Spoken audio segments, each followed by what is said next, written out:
슬기로운 책 이야기, 슬기로운 독서 생활 지금 시작합니다.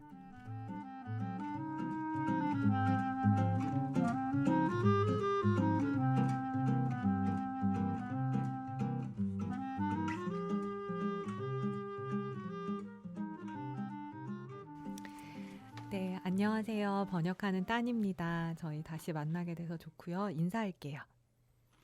안녕하세요. 책을 만드는 찬입니다. 안녕하세요. 놀러온 이반입니다. 안녕하세요. 여름입니다. 네, 저희 이렇게 오랜만에 월간 비아 진행하게 됐어요. 처음 들으신 분들 위해서 설명을 좀 해드리면 비아에서 한 달에 한 번꼴로 출간되는 책 신간을 매달 살펴보고 또 패널들이 각자 읽고 느낀 바를 나누는 시간입니다. 이번 월간 비아에서 다룰 책은 7월에 나온 데이비드 벤틀리아트의 바다의 문들입니다. 언제나처럼 먼저 저자 이야기를 나눠볼 건데요. 그 비아에서 이제 좀 눈여겨보신 분들은 아실 텐데 나름 심혈을 기울여서 비아 스타일로 저자 소개를 작성을 해주시거든요.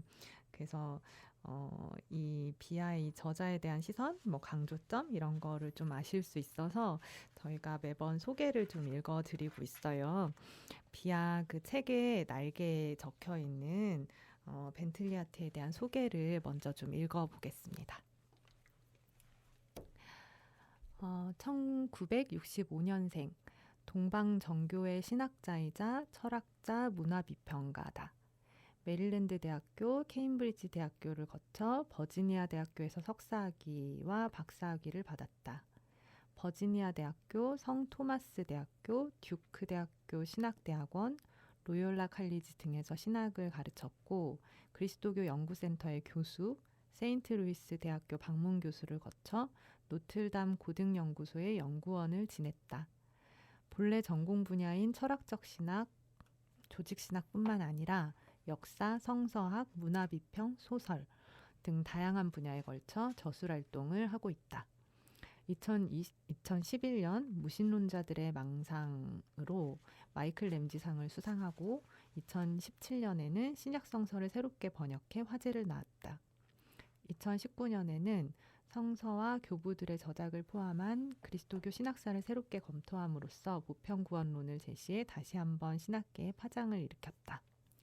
주요 저서로는 무한자의 아름다움, 바다의 문들, 그리스도교 역사와 만나다, 무신론자들의 망상, 하느님 체험, 감추어진 것과 드러난 것, 모든 것이 구원받게 되리라, 신학의 영토들 등이 있다.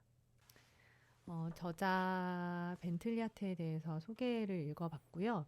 저희 여기에서 좀 눈여겨볼 만한 이력 같은 거 어떤 게 있을까요? 예전에 근데 벤틀리아트에 대해서는 저희가 그 그리스도교 역사와 만나다에서 좀 설명을 해드린 적이 있어요. 맞아요. 네, 그래서 약간 뭐 소개해 보시면 알겠지만 동방종교의 신학자고 철학자고 문화비평가고 뭐 원래 또 조직신학자고 그래서 굉장히 요즘 현대 신학의 추세와는 좀 다른 유형의 신학자다. 기본적으로 요즘 현대 신학자는 어쨌든 기본적으로 이제 현대 신학의 특징은 현대 학문의 특징이기도 하죠. 전공이 점차적으로 세분화되고 있어가지고 약간 그 이를테면 신약학은 구약학에 대해서 얘기하지 않고 뭐 신약학은 조신학에 대해서 얘기하지 않고 조신학은 교회사에 대해서 얘기하지 않는 게 약간 국룰처럼 자리 잡았는데 그런 걸 좀 그런 경계를 학문 간 경계를 뛰어넘어서 벤틀리아트는 신약성서를 본인이 번역하고 그 다음에 그리스도교 역사와 만나다처럼 교회사도 쓰고 그 다음에 동시에 뭐 조신학적인 문제도 건드리고 최근에는 롤랜드 인 문라이트라고 해가지고 소설을 썼어요. 네. 무슨 소설이에요? 본인이 키우는 개가 이제 롤랜드인데요. 가상의 약간 개와 대화를 나누는 식으로. 네. 그래서 개에게서 뭔가 지혜를 얻는. 그 강아지 나보다 신학 잘할 것 같다. 그렇죠. 그 개가 그 약간 논란이 됐던 게 무슨 개가 약간 힌두교인가? 뭐 아무튼 그런 식의 어떤 그런. 걔가 힌두교라고? 힌두교식 어떤 그 경전을 뭔가 그거를 독자들 원망을 샀던 게 그거를 번역을 안 하고 책에다 올려가지고 이게 무슨 뜻이냐 도대체. 약간 힌디어를 썼다는 거예요? 힌디어인지 뭔지 모르겠는데 어떤 그 어. 어쨌든 경적 원어를 네. 벤틀리아트가 일부러 번역 안 해주고 어. 그냥 올린 거예요. 그 소설 중간에 무슨 말인지 자 본인만 알게. 왜 그러는 거야 도대체? 그래서 너무 못됐다. 근데 이게 또 최초의 소설이 아니에요. 그 전에도 단편 소설 많이 썼어요. 그래서 굉장히 독특한 사람이다. 그리고 요새도 그리고 약간 좀 드물게 요즘 또 신학자는 드물게 칼럼을 많이 써요. 그것도 그냥 뭐 어떤 뭐 집 뭐 우리처럼 뭐 동네 아니면 교회 주보에 쓰는 게 아니라 타임지나 네. 이게 나름 되게 유명한 저널에 기독교 꼭 그런 게 아니라 네. 그런 데서 기독교적인 약간 관점으로 약간 사회와 문화 비평을 하는 그런 칼럼니스트기도 합니다. 너무 좀 어쨌든 좀 그것을 이 사람을 좋아하든 좋아하지 않든 굉장히 약간 간만에 보기 힘든 유형의 신학자 등장했다는 거는 동의하는 것 같아요. 이거 겨줄 수 있는 사람이 제가 보기엔 로알 윌리엄스 정도인데 로알 윌리엄스랑 캐릭터가 굉장히 다르죠. 로알 윌리엄스는 굉장히 이제 모디스트하고 험블하고 겸손하고 차분차분하게 설득하고 뭐 사실 당신이 또 안 따라줘도 난 당신을 축복한다. 근데 벤틀리아트는 무식하면 좀 닥치고 있어라 약간 이런 식으로 이제 약간 아니 나 이거 책 보면서도 뒤에 인터뷰 있잖아요. 네. 근데 그러면은 그 목회적으로 고통받는 사람들한테 뭐라고 얘기해줘야 되냐 이러니까 난 그런 건 모른다 이러더라고요. 그렇죠. 평신도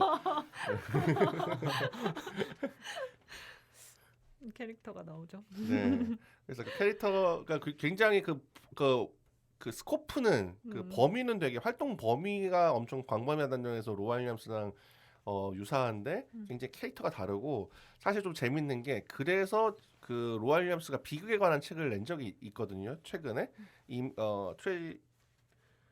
트래직 이미지네이션이라고 비극의 상상력 아니면 비극적 상상력 이런 책을 냈는데 이거에 대해서 엄청 가혹하게 비판한 사람이 벤틀리아트예요.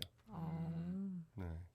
근데 또 재밌는 게 이게 또 약간 그 캐릭터가 등장한 건데 엄청 그러니까는 그 로알 윌리엄스를 두고 벤틀리아트 뭐라고 비판하냐면 기독교의 어떤 그거를 옹호하는 게 아니라 로알 윌리엄스가 너무 비극의 여신을 좋아한다 이런 식으로 그래서 뭐 그 우울함의 여신이라고 상정되는 그리스 신의 이름 갑자기 이름이 기억이 안 나는데 그 책의 서평을 이제 벤틀리아트가 쓰면서 그 우울함의 여신의 복음 로알 윌리엄스한테 그런 식으로 썼어요. 그러니까 사실은 로알 윌리엄스가 나름대로 그 예전부터 벤틀리아트 엄청 칭찬하고 되게 잘해줬는데 그렇게 엿을 먹이는 아주 이상한 칭찬과는 상관없이 공격한다.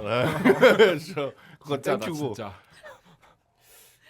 그런데 거기에 또 로알 윌리엄스는 되게 지적이 좋았다고. 역시. 참사목자. 네. 제가 충분히 많이 여러 가지 그 비판을 놓고 여러 가지 생각해 보게 되었다. 그러면서 근데 나는 또 답변을 제시해요. 근데 벤틀리아트가 또 이거는 못 이겼나 봐요.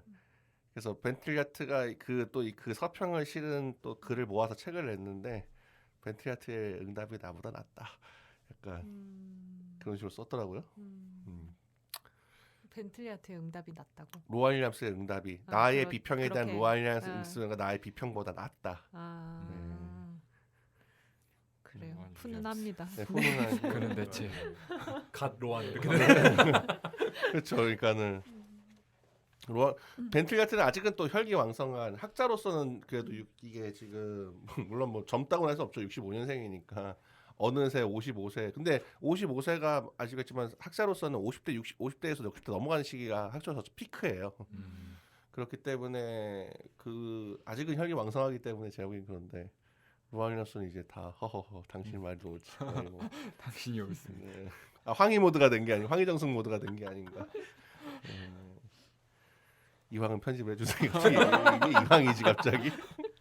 네 아무튼 그리고 이제 그 벤틀리아트가 어쨌든 이게 근데 저는 약간 이 캐릭터 때문에 어떤 분들이 좀 이게 벤틀리아트 어쨌든 이 바다의 분들 좋게 보신 분들 있는 것 같아요. 그래서 좀 저한테도 물어보고 벤틀리아트가 지금은 어디서 활동하고 있냐. 근데 제가 알기로는 벤틀리아트 지금 직이 없거든요. 약간 프리랜서 라이터. 그 부분에 있어서는 저랑 닮았네요. 네. 오, 공통점. 동급. 벤틀리아타 동급. 직이 없다는. 헤이 데이비. 제가 보기에는 벤틀리아트가 교수가 이런 지금 어쨌든 이렇게 이런 평가를 받기가 쉽지 않잖아요. 현재 미국의 최고 조직신학자다. 그리고 로알리언스 평가에서도 막 이런 탁월하고 막. 근데 아마 그런 캐릭터인 것 같아요. 누구나 다 탁월함을 이용하지만 일테면 교수가 되려면 면접을 봐야 되잖아요. 누가 이 사람을 면접 볼 것이냐. 나를 평가할 사람은 없다. 네가 아니 그러니까 제가 그거 평가하면은 네가 나를 그치. 평가해? 그치. 약간 이런 식으로 나올 거지 않았을까. 네가 나를 평가할 수 있는지 평가해 보자. 그러니까 그래서 유수의 대학교에서 충분히 제가 보기에는 좀 교수가 될 수 있음에도 불구하고 이 글의 쏟아내는 생산량이나 이 업적을만 봤을 때 당연히 교수직을 갖고 있는 게 더 자연스러운데 없는 게 아마 그 벤틀리아트 성격 때문이 좀 아닌가라는 이거는 저의 느낌적 예상 느낌적 느낌이 있습니다. 네. 네. 아주 매력적인 캐릭터의 네. 저자인데요. 책 이야기 본격적으로 들어가기 전에 그 비하에서 이 책의 위치 같은 거 얘기를 좀 해볼까요? 이거 네. 제안들 시리즈죠? 그렇죠. 네. 몇 번째 책인가요? 8번째 책이네요. 8번째 책인데 네. 그 제안들 시리즈의 입장에서는 좀 조지 신학 어떤 신학의 어떤 코어에 또 우리가 또 신학한 사람들한테 또 가장 좀 난제 중에 하나가 신정론 문제잖아요. 그러니까는 신학적으로는 좀 신정론 문제에 대한 좀 책을 좀 다루고 싶었고 언제나 저는 개인적으로는 좀 신정론에 대한 반감이 있었는데 그러니까는 신을 정당화하는 시기에 가진 문제점에 대해서 뭔가 얘기하고 싶었는데 그거를 저한테는 이 벤틀리아트 이 책이 굉장히 큰 그 영어로 봤을 때 인스파이어가 돼가지고 이걸 소개하겠다고 생각을 했고 이거는 약간 예상치 못한 지점이기도 하고 어떤 면에서는 이게 좀 그 새로운 컨텍스트를 읽게 되는 순간이라고 생각하는데 코로나와 연관돼가지고 지금 어쨌든 당장 이거 코로나와 하나님의 뜻의 관계 이럴 때 또 신정론의 문제가 제기되잖아요. 그래서 결과적으로는 그 로안 윌리엄스의 어둠 속의 촛불들과 더불어서 비하에서 내놓는 뭔가 코로나 2부작 그런 의미를 갖게 되었습니다. 네. 네, 코로나 2부작이자 비하에서 두 번째로 소개하는 또 벤틀리아트 책이자 그렇죠. 네, 8번째 제안들 시리즈. 네, 여기서 또 짐작할 수 있는 거는 비하는 또 약간 그런 좀 숫자에 대한 집착이 있잖아요. 둘은 좀 약간 불안정하니까 벤틀리아트를 한 권은 더 내겠구나. 아하. 네. 네, 기대가 기대된다. 됩니다. 네. 뭐 내나요? 비밀입니다. 진짜 궁금하네. 고민 중입니다. 고민 중. 점점 정확히 말하면은 많이 쓰기도 했고 또 각각의 이슈마다 장점이 있어서 원래는 저는 그 지금 그 보편구원론 그거 궁금해. 네 그거를 할까 했는데 사실 이거 바다의 문들 자세히 보면 네. 벤틀리아트가 보편구원론 주장할 것 같아요.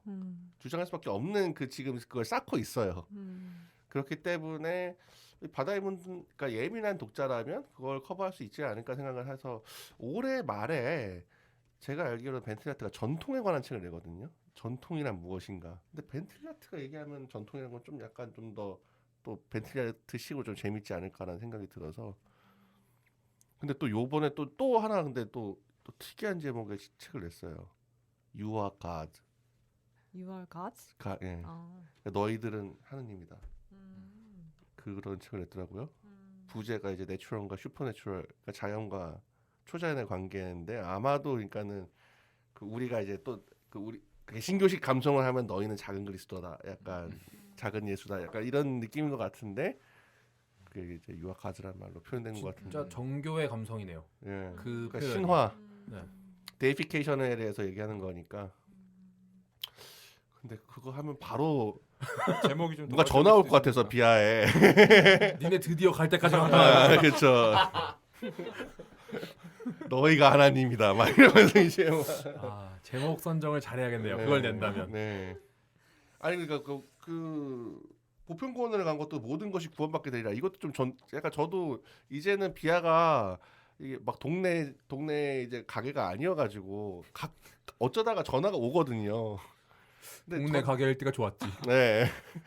그때 이럴 게 없어가지고 그냥 막 싸우고 그냥 저희가 훈수 두고 막 이랬는데 이제 뭐 저희도 식구도 많고 외주도 있고 술도 계속 하고 싶고 그러니까는 좀 고민을 하게 되더라고요.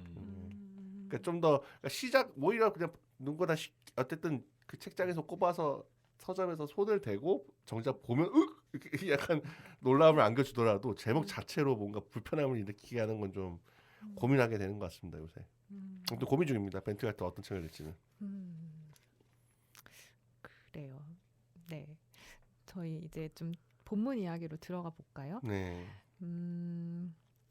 저희가 방송에서 뭐 책 내용을 이렇게 요약 설명하지는 않는 편인데요. 저희 방송에 각자 독서로 들어가는 길잡이가 되기를 바라는 마음에서 그렇게 하고 있는데 그래도 간략한 구성 같은 거는 설명을 좀 해주시면 좋을 것 같아요. 읽으시는 분들 길잡이가 될 수 있게. 네. 어떻게 구성이 돼 있나요? 1부가 총 2부로 돼 있죠. 그러니까 1부는 세계의 조화고 2부는 하나님의 승리인데 1부는 또 쪼개 보면은 조금 더 내용을 쪼개 보면 초반에는 좀 쓰나미 사태를 두고 일어난 무신론자들의 반응을 비판하고 있고 그거에 연결을 해가지고 볼테르의 시를 살피죠. 그 다음에 좀 제가 보기에는 이 책에서 가장 어떤 매력적인 부분 중에 하나인 까라마조프가의 형제들 정말 어떤 우리가 기독교인으로서 진지하게 고려돼야 할 만한 무신론 어떤 하나님에 대한 반역 이걸로서 이제 까라마조프가의 이반을 살피고 고전적인 어떤 근대적인 신정론이 가진 문제점들 그리고 그거에 가서 그거에 견주었을 때 이반의 어떤 그 반역이 갖는 설득력 하지만 그 이반조차 놓치고 있는 이제 입으로 넘어가면 하나님의 승리로 넘어가면 그 이반조차 놓치고 있는 그리스도교의 어떤 본래 이야기하고자 하는 바 그걸 얘기하는 게 2부 하나님의 승리입니다. 우리 이반을 모시고 지금 그러니까. 저는 아닙니다. 뭐 저는 반역하지 게시 아니야 않습니다. 오늘? 네, 이반이 놓치고 있는 이반 뭘 놓쳤습니까? 대사 타이밍을 놓쳤습니다.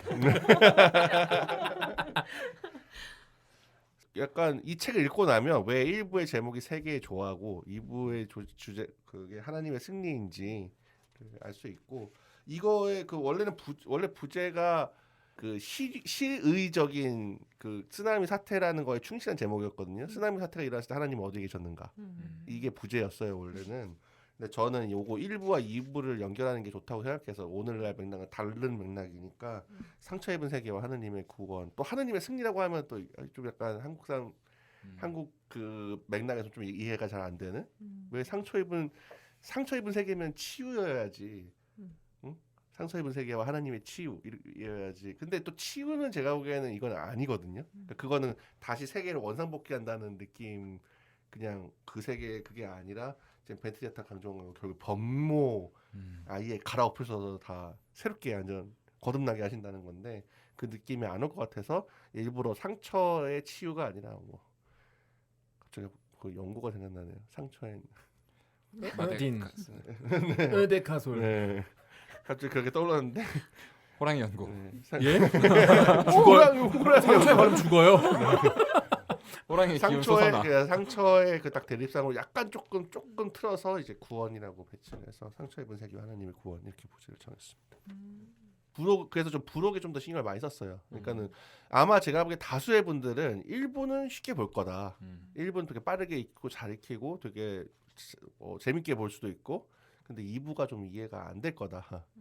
그런 느낌이 들었고 이것 때문에 좀 그 옹기니신 차분한 신님께 부탁해서 좀 해설을 좀 길게 써달라고 이 맥락 이게 지금 벤테트가 왜 이런 얘기를 하는 건지 그리고 어떤 이야기인지 이 이야기가 도대체 그런 걸 좀 해서 아마 비하에서 가장 긴 해설일 거예요. 네, 긴 해설을 달았고 그걸로도 성이 안 차가지고 이게 좀 벤틀레트의 의도가 어긋나지 않았다는 걸 입증해 보이기 위해서 벤틀레트 인터뷰도 수록했습니다.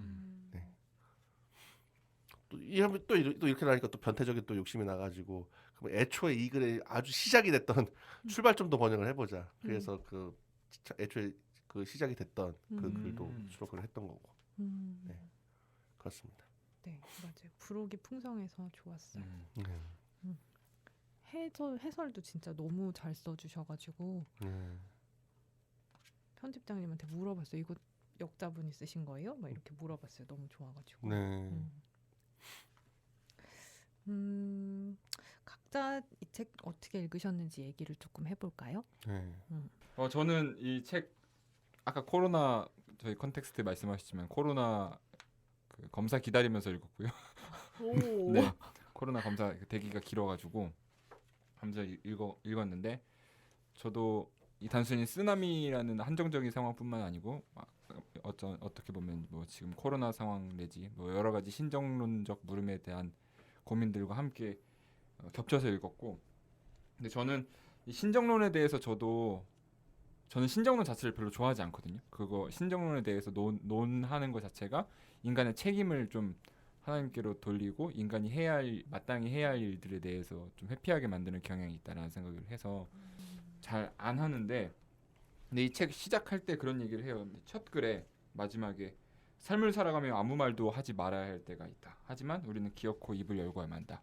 이 부분이 저는 읽을 때 처음 읽자마자 좀 빡 왔고, 우리가 되게 이런 고통의 문제 앞에서 되게 쉽게 입을 열곤 한다. 그런데 쉽게 입을 여는 것에 대해서 비판한다고 해서 또 아무 말도 안 하고 있을 수는 없는 상황도 또 있구나 하는 생각도 했고, 근데 이 책의 내용에 대해서 제가 얼마큼까지 이야기해도 되는지 모르겠는데 저는 맨 마지막 읽으면서 한 대 팍 맞은 기분이었거든요.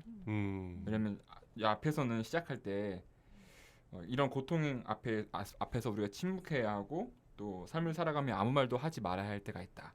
근데 기어코 입을 열고야만 한다. 이러면서 이제 글을 쓰는데 맨 마지막에는 어떻게 끝나냐면 그런 눈물과 고통들을 다 주님께서 닦아주실 것이고, 앞에서 맨 시작할 때는 침묵해야 될 때가 있다. 말하지 않아야 될 때가 있다. 근데 기어코 입을 연다. 이렇게 시작했는데 끝에는 그때의 옥좌에 앉으신 분은 말씀하실 것이다.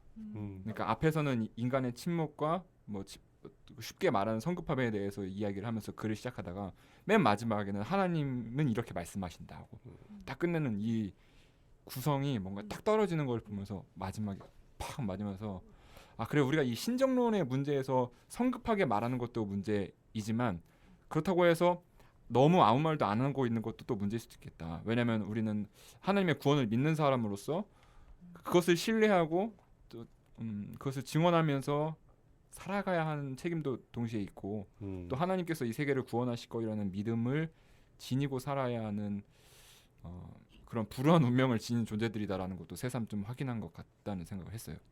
그래도 여러분 술독을 이렇게 꾸준히 들으면은 읽는 어떤 그게 상승하는 걸까요? 아니 원래 그러신 거죠. 이반이 지금 반역을 저희 덕분이라고 지금 그걸 꼭 우리 덕분. 아니 죄송해요. 저를 매기시는군요. 다 잘렸어.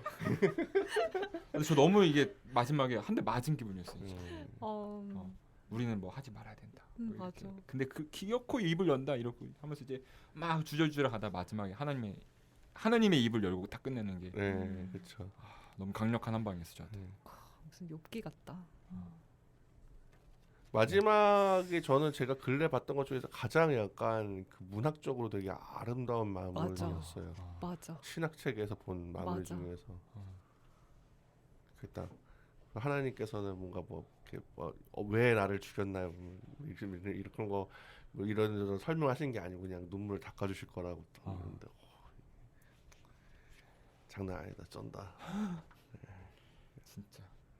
그러니까 이 사람이 마냥 제가 보기에는 날카롭지만 또 마냥 날카롭지는 않다. 분명히 이 사람도 어떤 그런 걸 보았다 보기에는 분명히 그것을 어떻게 보면 증언하기 위해서 필요한 지적 도구를 사용하는 것이라는 걸 봤던 게 저 그 결론이었던 것 같아요. 마지막 진짜 웅장하고 막 어디 막 천상에서 뭐 들리는 것 같이 막 그런 마무리야. 그렇죠. 되게 실제로 그리고 원문을 보면 훨씬 진짜 화려하거든요. 이게 로아 윌리엄스는 어떻게든 좀 더 뭔가 숙고하게 할까, 좀 더 침잠하게 할까, 좀 더 고요하게 할까를 고심하는 문장이라면 벤틀리아트는 진짜 이 현란함과 아까 그 따님께서 아까 오페라 약간 벤틀리아트는 불쾌할 수도 있는데 약간 솔직히 말하면은 좀 바그너 오페라 펼쳐지는 니벨룽겐에 막 이런 거 있잖아요. 막 아니면 핸델의 오라토리오 탁 처음에 그거 했을 때 그런 느낌이 맞아. 마지막에 여러 겹의 화음, 네. 막 웅장한. 봐라 막 이렇게 약간 이런 약간 그런 느낌이 있습니다. 네. 여름님도 한마디 해주세요. 저는 이 책을 이제 편집장님이 작업하다가 그 이제 본인이 입문한 부분을 일정 부분씩 이렇게 조금씩 잘라서 저한테 이제 보내주고 같이 읽어보고 그거에 대한 얘기를 되게 많이 하는 편이에요. 근데 이제 이 작업을 하면서 생겨난 비아의 신조어는 화려강산체. 네, 벤틀리아트는 화려강산체다. 뭐 이제 일단 그게 좀 있었는데 저는 근데 내용 자체를 보면서 이게 모르겠어요. 조금 건방진 소리일 수도 있지만 저는 사실 신정론이 어렵다고 생각해 본 적이 없어요. 왜냐하면 신정론은 애초에 인간이 할 수 있는 말이 아니라고 저는 생각하거든요. 그래서 이제 이거 가지고 한창 얘기하던 타이밍에 편집장님이 저한테 너는 어떻게 그런 하느님 이해를 갖게 됐냐? 이렇게 물어봤었거든요. 근데 저는 막 인간이 이렇게 뭐 하느님은 뭐 했냐? 아까 이반님 말씀하신 거랑 좀 비슷한데 하느님 뭐 했냐고 묻는 게 우리한테 과연 가당키나 한 일인가? 라는 생각이 좀 기본적으로 깔려 있어요. 그 한창 신학교 이제 진보적인 신학, 소위 진보적인 신학이라는 것들을 배울 때는 고통받는 하느님, 우리와 함께 고통받는 하느님, 십자가에 매달린 하느님, 막 이런 그 이미지들을 되게 많이 배웠고 마치 그게 당연히 맞는 것이다라고 생각했던 시절도 있었는데 저는 항상 그게 궁금했거든요. 그래서 우리가 고통받을 때 하나님이 우리랑 같이 있으면 위로는 될 수 있다고 쳐도 그 다음은? 전 이게 항상 궁금했어요. 같이 울면 끝인가? 저는 이게 항상 되게 궁금했는데 저는 같이 우는 하느님이 그렇게 저한테 위로가 안 됐거든요.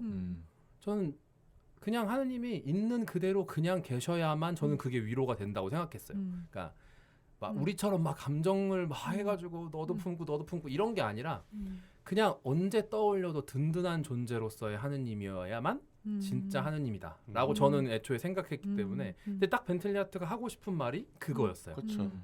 그러니까 그리고 이제 좀 더 생각을 해보면 뭔가 뭐 같이 고통받는 하느님 뭐 나와 함께 우는 하느님 이런 얘기를 하면 그냥 우리가 생각하고 싶은 대로 하느님을 그 갖다 쓰고자 하는 우리의 욕망이 저는 그 안에 투사되어 있는 건 아닌가. 하느님은 우실 수 있어요. 근데 그게 하느님 마음이어야죠. 근데 우리가 막 하느님 우리랑 같이 울고 계셔. 약간 선언적으로 이걸 끝낸단 말이에요. 그건 건방지잖아요, 인간이.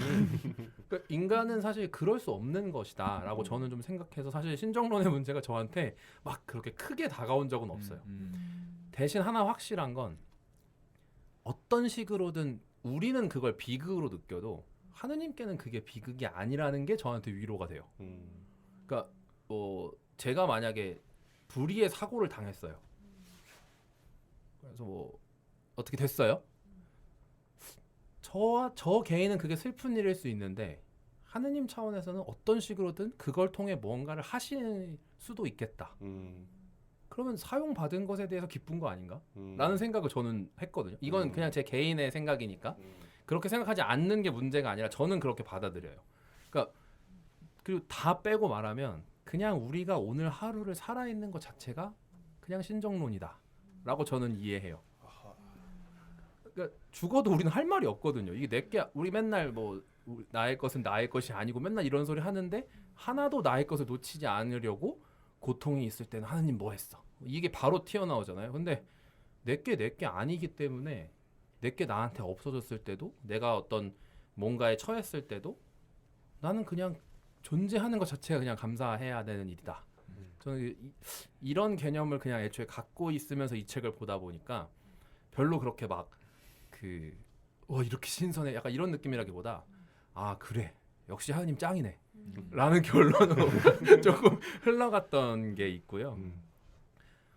근데 그러니까 어쨌든 그게 제일 중요한 것 같아요. 하느님은 변하지 않으시고 우리가 상상하는 그 어떤 이상의 그러니까 우리가 생각하는 그 모든 것 위에 있는 존재인데 우리가 신정론을 말하는 건 어쩌면 그것들을 우리가 이해하고자 하는 우리의 사고의 틀 안으로 가져오려는 시도가 아닌가. 근데 과연 그게 하느님이라는 존재에 합당한 시도인가? 저는 이거를 좀 생각하면서 읽으면 이 지금 벤틀리아트가 쓴 글들이 조금 더 받아들여지기에 부드러울 수 있겠다. 우리 편집자가 이런 수준입니다. 네, 자랑스럽군요. 장하다. 아니 그냥 결론은 하나님 짱짱맨이다 네. 이거예요. 네. 아주 이미 이전에 굉장히 좋은 얘기를 했기 때문에. 네. 이게 근데 사실은 되게 오해를 좀 살 수 있는 말들이죠. 그러니까 저도 만약에 어떤 저에게 비극적인 일이 닥쳤을 때 저도 굉장히 분노하기도 하고 슬퍼하기도 하고 하나님 도대체 나한테 왜 그래요? 이런 질문들을 하겠죠. 근데 저에게는 지금 현재가 주어져 있잖아요. 어쨌든. 그러면 그 현재를 이해하는 방식이 필요한 거지. 내가 그거를 내가 막 이게 왜 이러는 거야라고 이해하는 게 필요하다기보다 그냥 내가 존재하고 있구나. 저는 여기에 좀 더 포커스를 맞췄으면 좋겠다는 생각을 하고요. 뭐 왜 이 비유가 적절하진 않은데 사람들이 이제 연애를 하다 헤어지면 왜 헤어졌는지를 궁금해 하거든요. 그래. 네. 궁금하지 않아요? 저는 그게 궁금할 수 있는데 그 이유를 안다 그래서 그 슬픔이 사라지지 않거든요. 아니 그 설명도 안 돼. 그리고 네, 사실 그냥 그게 근데 설명이 되지 않음에도 불구하고 그것을 견뎌내고 다음에 새로운 관계를 통해서 또 사랑을 경험하고 이렇게 되잖아요. 저는 그게 약간 우리가 신정론을 생각하는 기본 메커니즘과 다르지 않다라고 생각도 해요. 여러분 우리 편집자가 이렇게 신경론, 연애론. 네, 신정론과 정의 그 정도구나. 연애론은 연결되어 있다. 세상에 제가 신정론의 격을 이렇게 떨어뜨렸네요. 아니 근데 어떤 면에서는 일리가 이해가 있죠. 잘 됐어. 어떻게 보면 좋은 그거기도 하고 왜냐하면 하나님과 우리의 관계는 결국에 우리 안에서의 인간과 인간의 관계와 분명히 연결된 게 있으니까요. 게다가 연인 관계는 그 중에서도 가장 뜨거운 밀도가 높은 관계 중에 하나니까 뭐 유사성이 있죠. 유비가 되죠. 네. 한 집장님도 독자로서 보신 소감 같은 게 있으세요? 그러니까 저도 아까 그 여름님이 얘기한 것처럼 저도 그러니까 그 신학을 배울 때 저희 분위기가 항상 그러니까는 여기 차브람 신분이 썼지만은 그 1920세기 중반 특히 몰트만의 그 십자가에 달리신 하나님 이후로는 그 어떤 신학계에서의 그 하나님이 함께 우리와 함께 우시는 하나님 그 십자가에서 함께 고통받으시는 하나님 요게 너무 강한 어떤 이게 오히려 정통처럼 되어 있고 우리에게 반응하지 않는 불변하고 어떤 그렇게 계시는 하나님이 오히려 이제는 뭔가 이단처럼 조금 심하게 얘기하면 이단처럼 여겨지는 그 사실은 정통인데 아니면 구닥다리거나 말도 안 되거나 약간 이런 식으로 그래서 항상 저는 온갖 시위 현장에서도 기독교식 특히 현장에서 우는 자와 함께 울라 이거 계속 지금도 약간 되게 강력한 호소력을 발휘하는 그런 거잖아요. 그리고 이제 그럴 때 이제 아까 뭐 얘기했지만 하나님도 함께 울고 계신다. 근데 이게 근데 저도 어느 순간부터 되게 재밌는 거는 근데 이거를 얘기를 로안 윌리엄스가 신뢰하는 삶에서 해요. 그러니까 하나님의 사랑은 우리에게 좌지우지되는 사랑이 아니다. 어떤 면에서 그것이 그리고 그런 상대에 의해서 좌지우지되지 않는 사랑이야말로 상대에 대한 반응으로 나오지 않는 사랑이 아니라 그냥 자기가 흘러 넘쳐서 나오는 우리는 전혀 받을 가치가 없는데 그냥 끊임없이 나오는 생명이 나오는 그래서 내어주는 것이야말로 진짜 사랑이다라고 했던 게 저한테 그게 굉장히 충격이었거든요. 그러면서 저의 어떤 그리고 우리의 사랑과 하나님의 사랑의 어떤 근본적인 차이기도 하고 결국에 근데 그럼에도 우리가 하나님의 형상이기 때문에 우리가 이제 기독교에서 사랑을 얘기한다고 했을 때는 그런 사랑이구나 사실은. 그렇기 때문에 또 이전에 어떤 그 즈음에 읽었던 영성가들의 말, 뭐 이블린 언더힐이 사랑이라는 건 사실 되게 냉혹한 거라고, 냉혹한 어떤 활동이다. 이랬을 때 무슨 말인지 알겠다가도 되게 약간 느낌이 안 하던 건데, 바로 이런 걸 가리키는 거구나. 어떤 상대에게 좌지우지되는 게 아니라 내가 넘쳐서 주는 거기 때문에 그 사람이 변모되기 위해서 어쨌든 그 사랑의 마지막에서 그침없이 나가야 되니까. 포기하지 않고 끝까지 네, 간다. 그러니까 누군가 보기에는 집요하게 쏠 수도 있고 냉혹해 보일 수도 있는 그런 기까지 한 어떤 사랑의 어떤 에 대해서 다시 생각해 볼게 해주는데 벤틀리아트가 그거를 되게 그러니까 로안 윌리엄스는 그거를 이제 로안다운 어떤 하나의 전체적인 그림 안에 했다면 벤틀리아트는 이 책에서 굉장히 신학사적으로 잘 유기적이다 했다는 것이 좀 더 저한테는 큰 개인적으로 신학을 공부하는 사람으로서 굉장히 도움이 됐던 것 같고 그냥 이거는 굉장히 저의 소소한 기쁨인데 언제나 저는 굉장히 좀 신학자들이 다뤄줬으면 하는 문학 작품들이 있어요. 신곡, 신라권, 까나무주카의 형제. 이 책을 다루는 신학자가 있으면 저는 무조건 좋아하거든요. 일단은 플러스 50점인데 게다가 정말 그거를 내가 상상하지 못한 방식으로 읽어냈다. 그럼 정말 좋죠. 근데 벤틀리아트는 이거에서 어떤 그 까라마조프가 형제들 그 도스토옙스키가 왜 진지한 그리스도인인지 그럴 수밖에 없는지 어떤 영역도 다른 그런지 동시에 그리고 그 사람이 도스토옙스키의 영향을 어디서 받았는지 또 제가 전혀 몰랐던 부분에 대해서 얘기해 주니까 너무 어떤 독자로서의 만족감이 굉장히 컸다 이렇게 얘기하고 싶습니다. 따님은 어떻게 되게 재밌게 봤어요. 일단 제 되게 관심 주제고요. 근데 관심 주제라는 게 진짜 인간한테 관심이 있거나 삶의 문제에 관심이 있으면 고통의 문제를 지나칠 수가 없잖아요. 그래서 이제 일단은 그거를 본격적으로 다루는데 잘 다루는 책이다 이러면 무조건 환영이고 거기다가 네, 저도 뭐 이반 나와서 또 좋았고 이반이 좋은 건가요? 네, 정말 이반이라면 뭐든 좋아하는 따님 같습니다. 이반 다 좋아하는 제가 사람. 이반이라서 한국인 이반. 네, 이반 대제도 좋아하시고 막 폭군 이반도 좋아하시고 막 이러면서 막. 이반 컬렉터. 네. 난 야구 선수 이반 로드리게스 좋아서 네. 그래서 되게 재밌게 읽었고 그리고 그러니까 뭔가 어떤 좀 시원한 그런 게 있었어요. 고통의 문제를 얘기를 할 때 저는 어떤 생각이 드냐면 우리 인생에서 고통이라는 거는 어떤 질문이기도 한 것 같아요. 그러니까 내 인생에서 어떤 풀리지 않는 부분이라는 게 고통이잖아요, 사실. 그러니까 그렇죠. 어떤 배신을 당했거나 아니면 뭔가 상실했거나 굉장히 슬펐거나 그런 순간들이 사실은 고통의 순간이 그게 또 질문의 순간이죠. 우리한테 뭔가 있는 어떤 질문인데 그런 이제 질문이 들어오면 우리 뇌가 그 대답을 해야 된다고 하더라고요. 그러니까 어떤 질문이 있으면 대답을 해야 되게 세팅이 돼 있대요.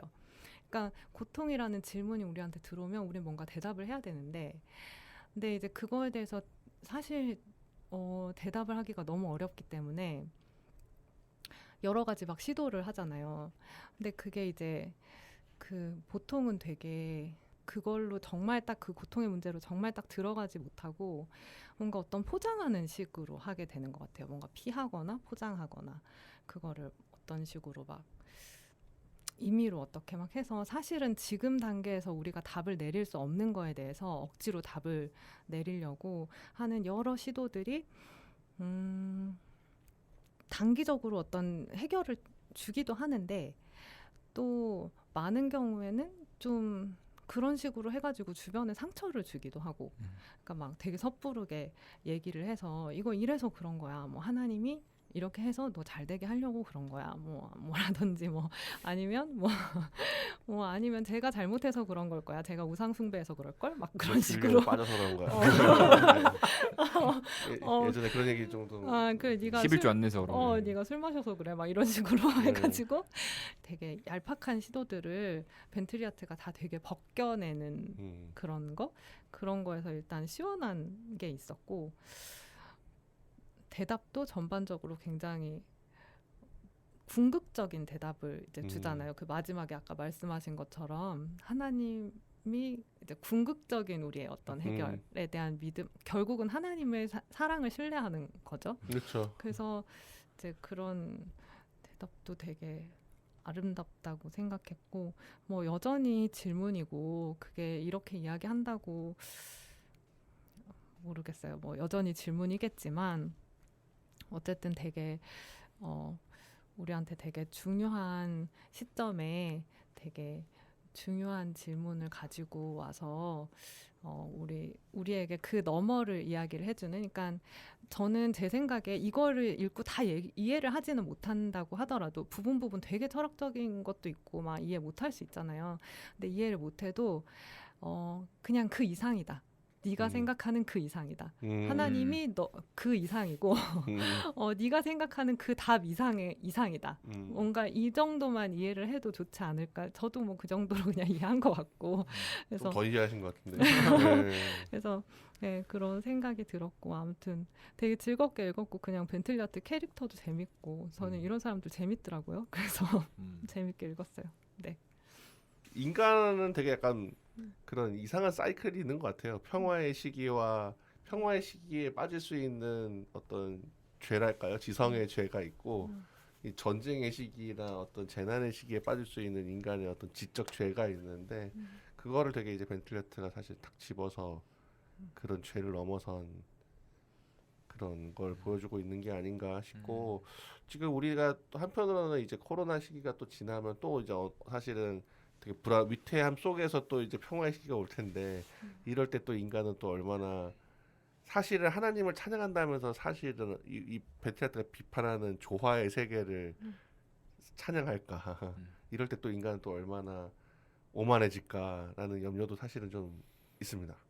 근데 뭐 어쨌든 이 책이 언제나 사실은 그럴 때가 오든 재난의 때가 오든 그리스도인이라는 건 결국에는 그거에 우리가 또 이제 하나님이 마치 불변하시면서 우리의 삶을 창조하셨고 지탱하셨고 변모시키시듯이 그리스도인도 결국에는 그렇게 상황이 어떠하든 간에 그 하나님의 사랑을 여기에서 표현하는 그런 존재가 되야 되는 거 아닌가 그런 생각이 들어요. 벤틀리아트는 아무런 그런 자기 목회적인 어떤 문성에 대해서 고백했지만 사실은 제가 보면 광범위한 측면에서는 그래도 좀 우리가 해야 될 방향이 좀 있지 않나 그런 생각이. 맞아. 그 부분 질문 대답이 전 되게 재밌었거든요. 목회적으로 어떻게 해야 되냐 이런데 난 그건 모른다 이렇게 한 다음에 그냥 그렇게 너무 섣부르게 대답하지 말아달라는 얘기 정도를 그냥 하고 싶다 뭐 이렇게 얘기하더라고요. 근데 그 얘기를 듣는데 뭔가 주마등처럼 스쳐갔어요. 되게 목회자분들한테 이제 제가 평신도니까 얘기를 했을 때 그런 대답을 들었던 기억이랑 그 다음에 또 되게 감사했던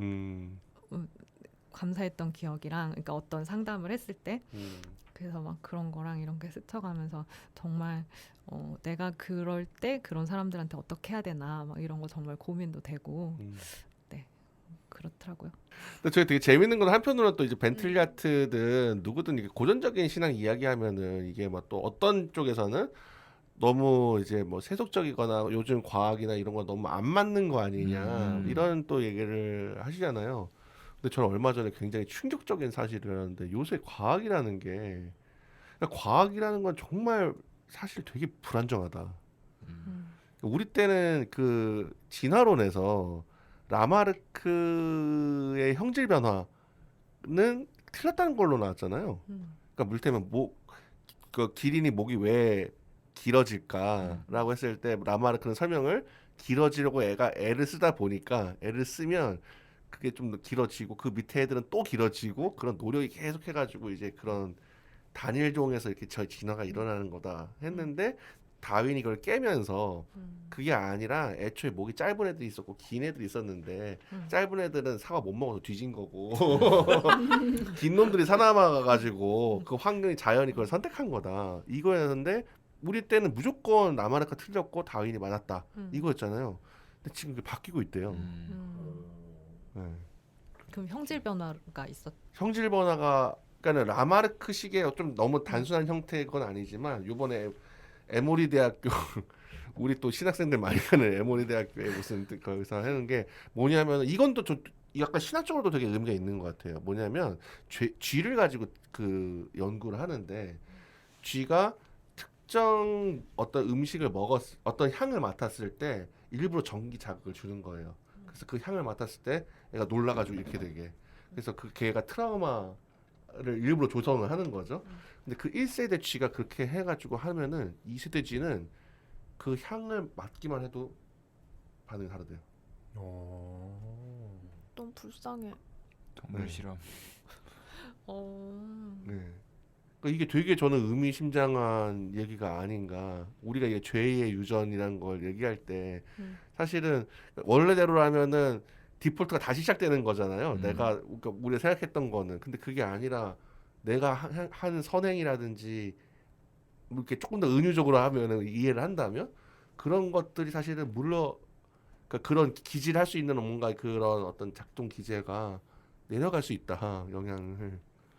그러니까 DNA 어떤 요즘 이제 뭐 도킨스나 그런 사람들처럼 예상 의외로 DNA 결정이 그렇게 단순하지가 않다. 그리고 그런 승계라는 것은 굉장히 역동적인 과정이라는 게 저는 너무 재밌더라고요. 그래서 오히려 저는 그럴 때 신학이라는 게 그러면 이럴 때 또 아버지수 웃겠죠. 봐봐 이러면서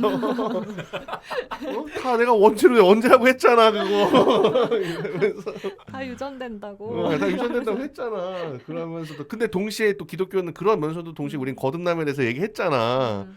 언제나 기독교는 그 운명 어떤 비극적 운명과 그것에 거듭남을 결국 얘기했는데 맨날 이런 거 막 뭐 고래장 얘기하다가 비웃었다가 결국엔 이 방향 그렇게 될 수도 있는 거 아닌가. 오히려 좀 더 그러니까 종교도 겸손해야 되지만 그런 거에 대해서 그러니까 종교가 주어진 관행 그거에 대해서 섣불리 막 위로를 제시하고 막 그런 좀 분위기 파악 못하는 약간 문제가 있다면 과학은 그 자신이 지금 다 완결된 체계라는 그런 지적 오만함을 좀 그러니까 이런 벤틀리아트가 지금 비판하는 진짜 약간 아무것도 모르고 떠버리는 그런 오만함 말고도 의외로 저는 과학이라는 학문이 진짜 많이 변하는구나 이게 그런 생각이 들었어요. 근데 저도 읽으면서 되게 종교적 언어를 잘 쓴다는 생각을 되게 많이 생각을 했거든요. 네. 그러니까 뭐 철학도 하고 하니까 근데 사실 요새 현대 학문에서 신학이 철학과 대화한다고 했을 때 종교적 언어를 많이 포기하면서 대화하잖아요. 네. 근데 이 사람은 되게 장엄하게 종교적 언어들을 끌고 가는 게 되게 매력적이다는 생각을 했어요. 그렇습니다. 우리 애가 양파를 못 먹으면 어떡하죠? 지금 나의 유전적 형질이 그대로 들어가서 그러니까 열심히 먹어야지. 지금 노력하시면 된다는 거야. 네.